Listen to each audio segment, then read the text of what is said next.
Bonjour à tous et bienvenue dans cette nouvelle pause garage. Nous sommes aujourd'hui réunis afin de rendre hommage à la dernière sportive du Losange, dont la disparition signe également celle d'une longue lignée de sportifs populaires. Disons aujourd'hui adieu à la Renault Mégane RS.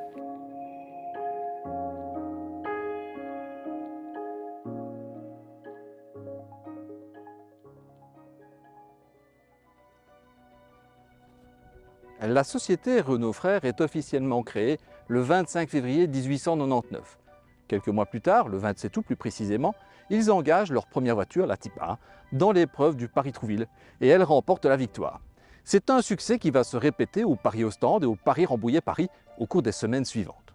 Les retombées commerciales de ces victoires se faisant ressentir immédiatement, la marque s'investit toujours plus dans le sport automobile tout en multipliant les catégories dans les décennies qui vont suivre. Grand Prix, record de vitesse, endurance, rallye, Formule 1, un investissement aujourd'hui encore d'actualité. Pour la clientèle, la gamme Renault dispose déjà de véhicules performants avant la Première Guerre mondiale. Les sportives n'arrivent que durant l'entre-deux-guerres, mais elles sont réservées à une clientèle fortunée. Le 16 janvier 1945, pour être exact, la marque aux losanges est nationalisée. Dorénavant vouée à véhiculer les masses, elle ne perd cependant pas son ADN sportif, lequel refera son apparition dès 1950 avec le moteur de la 4 chevaux poussé à 21 chevaux. Cette version reçoit même l'appellation Sport en 1952. Au cours des décennies suivantes, les modèles emblématiques se succèdent avec entre autres les Dauphine Gordini, R8 Gordini, R5 Clio Williams et bien sûr la Mégane de 2e, 3e et 4e génération en version RS. Malheureusement, les normes européennes, de plus en plus strictes en matière de dépollution, ont mis un terme définitif à cette longue tradition de sportifs populaires chez Renault, mais aussi chez bien d'autres constructeurs comme Peugeot, Opel, Honda ou encore Nissan. Bon, allez, comme d'habitude, je m'égare un petit peu, recentrons-nous sur notre sujet, la Mégane RS Trophy. Elle est basée sur la 4e génération de la compacte éponyme. C'est la première Mégane à ne pas être disponible en variante à 3 portes. Malgré ça, les designers réalisent un travail époustouflant au point d'en faire la Mégane RS la plus suggestive qui ait jamais existé. Certes, la Mégane de base est déjà une auto très réussie grâce notamment à ses très belles proportions. L'allure dynamique est ici renforcée par le becquet enveloppant et dorénavant intégralement peint en couleur carrosserie et il semble prolonger le montant C. Sous la RS de base, les jantes sont des 18 pouces mais il est possible de passer aux 19 pouces en option. Et sur notre version Trophy, on dispose d'origine de cette monte en 19 pouces avec des jantes au nom très évocateur, Gérèse. Au travers de celle-ci, on remarque la présence d'un système de freinage très costaud, avec des disques en fonte dont le bol est en alu pour des raisons de réduction des masses et d'amélioration de la dispersion de la chaleur. Si l'arrière conserve ses étriers flottants, l'avant gagne des modèles à 4 pistons signés Brembo. Vous pouvez également observer la présence de cette jupe latérale dont le but n'est pas simplement d'asseoir l'auto plus près du sol. Elles servent surtout à relier les ailes avant et arrière, dorénavant élargies. Regardez-moi ce La Mégane a gagné en muscles tout en conservant l'élégance du modèle originel grâce notamment à ses grands feux qui jouent la carte de l'horizontalité. Le pare-choc est bien évidemment spécifique à la RS et outre ses extracteurs d'air, il intègre dorénavant un impressionnant spoiler au centre duquel on observe la présence d'un échappement central. Et il a nécessité la modification du plancher du coffre, dorénavant privé de roue de secours. Sur cette version Trophy, il dispose même cet échappement d'un clapet actif permettant de choisir entre une sonorité plutôt discrète et une autre nettement plus aguicheuse. À l'avant, la recette est la même. Le long capot bien horizontal est renforcé par ses ailes élargies et l'ensemble de la voiture semble prêt à avaler le bitume. Comme pour l'arrière, le pare-choc est spécifique aux versions RS avec ses feux en forme de damier. Un détail vraiment sympa, tout comme cette magnifique lame portant l'inscription Trophy qu'un gars du marketing peu inspiré a nommé F1. Elle semble n'avoir aucun autre intérêt que celui de l'esthétique. Et c'est vraiment très réussi parce qu'elle élargit cette face avant. C'est tellement réussi qu'on a l'impression que la Mégane a d'abord été conçue en RS avant d'être assagie pour les versions plus classiques. Sous le capot, on retrouve le moteur de l'Alpine A110, une petite pièce d'orfèvrerie dont le raffinement technique sera très bientôt réservé aux supercars dépassant les 100 000 €. Ce 4 cylindres en ligne tout en alu présente une cylindrée de 1798 cm3. Il bénéficie d'un traitement identique à celui de la Nissan GT-R pour ses chemises et sa culasse, dont les 16 soupapes profitent par ailleurs d'un calage variable en continu. Équipé d'un turbo à double étage avec roulement à billes en céramique, d'une injection directe et d'un échangeur air-air, il délivre une puissance de 300 chevaux à 6000 tours par minute et un couple de 420 Nm des 3200 tours par minute pour les versions à boîte robotisée, contre 400 pour les versions à boîte mécanique. Cette puissance est transmise exclusivement aux roues avant. Dans le cas de notre version Trophy, la motricité est assurée par la jonction d'un différentiel autobloquant mécanique de type Torsen. De série, la Trophy reçoit également le châssis Cup, rabaissé de 2 mm avec un durcissement de 10% des barres anti-roulis, de 30% des ressorts et de 25% des amortisseurs. Pour des raisons des coûts et de masse, ces derniers sont passifs, mais ils disposent d'une butée hydraulique. Cette espèce d'amortisseur dans l'amortisseur permet de conserver un maximum d'efficacité dynamique tout en évitant les cognements en fond de butée. Mais ce n'est pas tout. Si la Mégane se contente de 2 roues motrices, elle dispose de 4 roues directrices, une exclusivité dans la catégorie. Sous les 60 km/h, les roues arrière braquent jusqu'à 2,7 degrés dans le sens opposé des roues avant. Et ça permet de gagner en agilité, mais aussi de réduire considérablement le rayon de braquage. Au-delà de cette vitesse, les roues arrière braquent dans le même sens que les roues avant, avec un maximum de 1 degré, le but étant de stabiliser l'auto. Ce palier monte de 60 à 100 km/h lorsque le mode de conduite sport est enclenché. Tout bénéfice pour l'agilité à haute vitesse. Vendu à partir de 38 850 € lors de sa commercialisation en juillet 2018, notre modèle d'essai reçoit une élégante robe métallisée titanium et d'envoûtants sièges Recaro revêtus d'Alcantara. Ces derniers représentent un investissement de 1 200 € qui semble bien faible tant le gain visuel est important. Si nous avons la chance de pouvoir essayer cette magnifique auto aujourd'hui, nous la devons à Pascal Zeven. Une fois de plus, Pascal nous a ouvert grand les portes de sa collection personnelle. Grand amoureux de l'automobile, il déniche et revend des véhicules neufs et d'occasion sélectionnés avec soin. Vous pourrez les retrouver sur son site internet et sur sa page Facebook. Mais n'y cherchez pas cette magnifique Mégane RS Trophy de 2019 affichant seulement 23 000 km au compteur. Elle n'est pas à vendre. Pascal nous la propose aujourd'hui uniquement pour nous et vous en faire profiter. Merci Pascal. Avec 4,36 m de long pour 1,87 m de large, les Mégane RS et RS Trophy sont plus longues et plus larges de respectivement 5 et 61 mm que les variantes les plus sages. Le pavillon, quant à lui, culmine à un peu moins de 1,43 m. La masse à vide reste contenue avec 1419 kg sur la balance. L'accès au coffre s'effectue bien évidemment par le biais d'un haillon et celui-ci est non motorisé. Et franchement, à l'usage, c'est un système qui est beaucoup plus facile et beaucoup plus rapide. Le coffre est exactement le même que dans celui de la Mégane de Monsieur et Madame Tout-le-Monde, avec un volume de 384 litres sous la tablette, une banquette fractionnable en 2 parties asymétriques et un volume de 1247 litres en configuration 2 places. Il y a tout de même une légère différence évoquée un peu plus tôt, c'est l'espace sous le plancher qui est réduit à cause de la présence de la marmite de l'échappement central.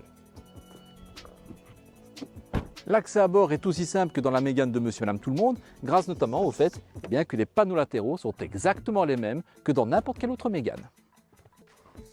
Enfin, l'accès à l'avant est tout de même légèrement entravé par l'importance des renforts de ces excellents sièges Recaro optionnels. Pour le reste, au niveau de l'espace, c'est exactement le même que dans celui d'une DCI 130. Moi, à l'arrière, ce qui me choque, c'est le sentiment d'enfermement qu'on éprouve. La ceinture de caisse montante limite un peu la vision latérale, mais les sièges baquets Recaro sont visuellement très encombrants et compliquent la vue vers l'avant.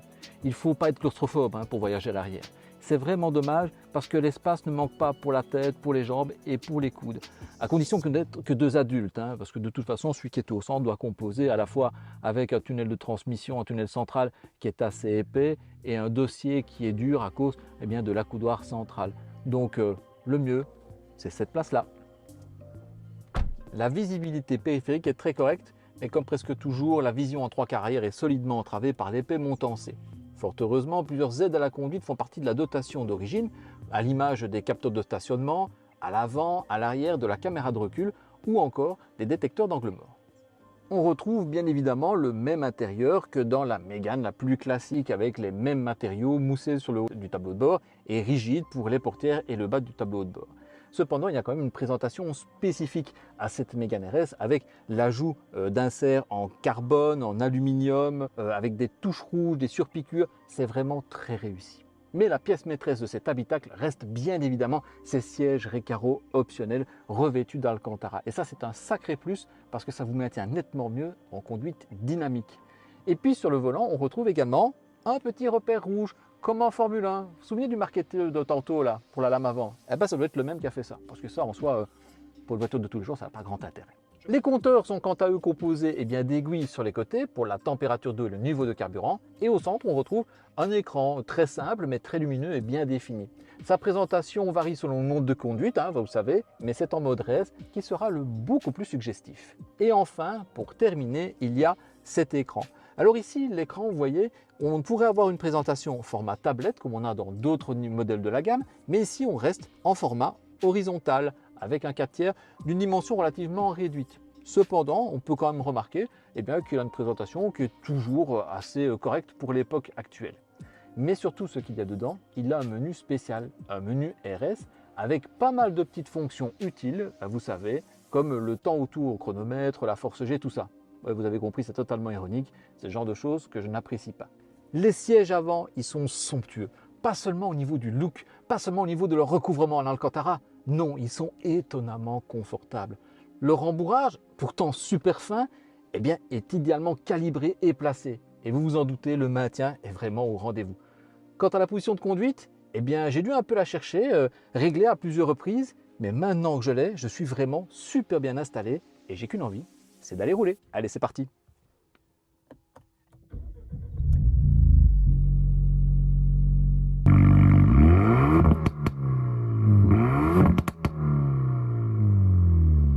Au démarrage, le 1800 TCE s'éveille avec force, grâce à la possibilité de laisser le clapet de l'échappement ouvert en mode sport. Cela réveillera à la fois le quartier et vos bas instincts sportifs. Ce manque d'éducation n'empêche pas le 4 cylindres franco-nippon de se montrer docile dans les basses révolutions. Mais ce qu'il préfère, ce sont les franches montées en régime qui vous écrasent dans le fond du baquet. Les performances chronométrées sont bien au rendez-vous. Avec 5,7 secondes pour atteindre les 100 km/h et 24,8 secondes pour franchir la barre du kilomètre départ arrêté, le 1800 TCE signe des temps presque aussi ébouriffants que ceux de la Civic Type R, plus puissante de 20 chevaux. La vitesse de pointe n'est pas en reste puisqu'elle est de 260 km/h. C'est épatant. Mais pas autant que d'avoir une telle cavalerie sur une traction avant munie d'une boîte mécanique. C'est peut-être moins efficace qu'une boîte robotisée, mais quel plaisir de retrouver le sentiment de maîtrise totale. Cette boîte se montre très bien étagée et dispose d'une commande rapide et plutôt bien guidée. Il ne lui manque que quelques sensations mécaniques lors des verrouillages et déverrouillages pour être au top. La direction dispose d'un vrai retour d'information. D'une précision chirurgicale, elle dirige un train avant constitué de McPherson et de pivots indépendants qui semblent collés à la route. Mais à la première épingle abordée en force, on craint la réaction des roues arrière directrices. Mais c'est un tort. Elle donne l'illusion de conduire une propulsion avec un arrière qui accepte d'enrouler en survirage.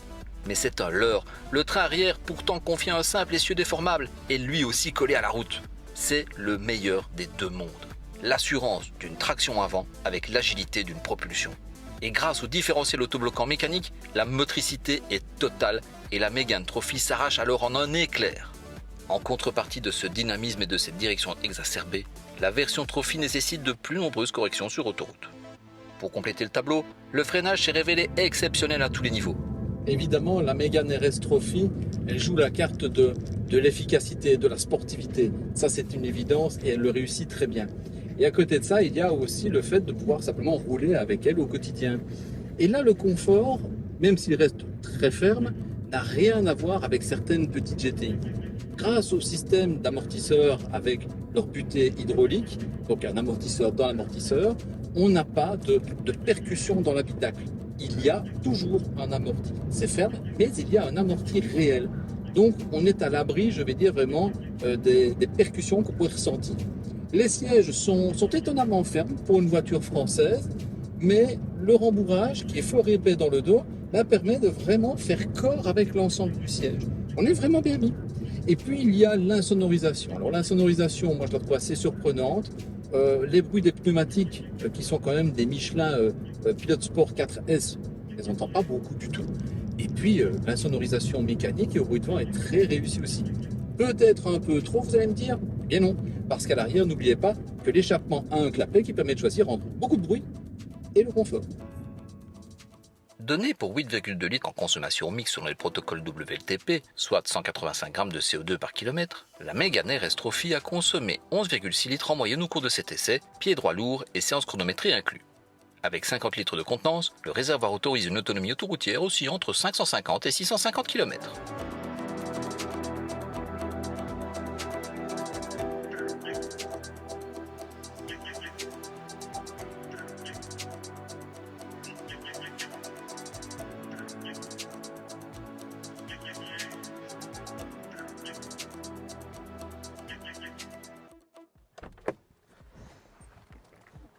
Même à l'arrêt, cette Mégane RS semble déjà à l'attaque.